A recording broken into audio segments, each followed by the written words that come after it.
Hello বন্ধুরা, আজকে আমরা বানাচ্ছি উড়িষ্যার চানাপোড়া বা ছানাপোড়া। উড়িষ্যার ছানাপোড়া বানাতে কড়াইতে গরম হয়ে গেলে আমরা 2 প্যাকেট দুধ কড়াইয়ের মধ্যে নিয়ে নেব। এখানে আমরা নিয়েছি আমুলের টোনার দুধ।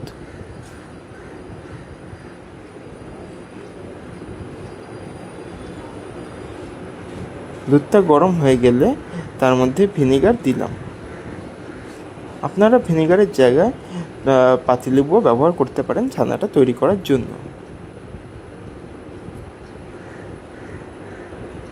কড়াইতে ছানাটা তৈরি হয়ে গেলে আপনারা দেখছেন আমাদের ছানাটা তৈরি হয়ে গেছে। এবার আমরা ছাঁকনি দিয়ে ভালো করে ছেঁকে নিলাম ছানাটাকে ঠান্ডা করতে জল দিয়ে ধুয়েও নেব। এবার আগে থেকে সুজি এবং চিনি গুঁড়ো করে নিয়েছি। তো এখন চিনিটাকে ছানার মধ্যে দিলাম। আপনারা স্বাদ মতন চিনি এবং সুজি দিয়ে নেবেন। সাথে আমি এখন অ্যাড করব সেটা হলো 1 চামচ ঘি ছানাটাকে মাখার জন্য, এবং একটা স্মেলও আসে যেটাতে। এবং এখন ছানাটাকে মাখা শুরু করব। ছানাটাকে কিন্তু টাইট করে মাখতে হবে। দেখুন আমাদের ছানাটা টাইট হয়ে গেছে।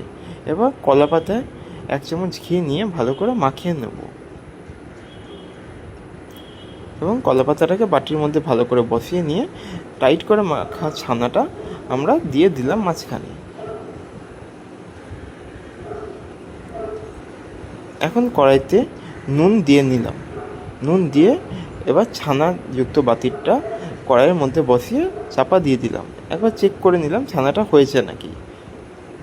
দেখুন আমাদের ছানাটা রেডি, ছানাপোড়া রেডি হয়ে গেছে আমাদের। এবং ছানাপোড়া একটু মিষ্টান্ন আনতে আমরা আবার ক্যারামেল তৈরি করছি।